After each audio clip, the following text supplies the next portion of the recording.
ঢাকা মহানগর গোয়েন্দা পুলিশের আলোচিত সাবেক অতিরিক্ত কমিশনার মোহাম্মদ হারুন ও রশিদের গাড়ি রাখা আছে এমন তথ্যে ঢাকার খিলক্ষেতে লেক সিটি কনকর্ড আবাসিক এলাকায় অভিযান চালিয়েছে সেনাবাহিনী।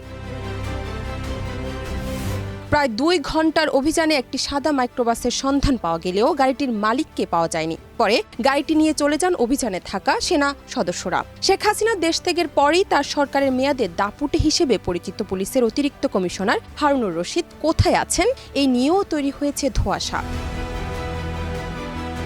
এর মধ্যে সেনাবাহিনীকে খবর দেওয়া হয় খিলক্ষেত লেক সিটি কনকর্ডের বর্ণালী ভবনের নিচে হারুনের একটি গাড়ি রাখা আছে। খবর পেয়ে সেখানে অভিযানে যান সেনাবাহিনীর সদস্যরা।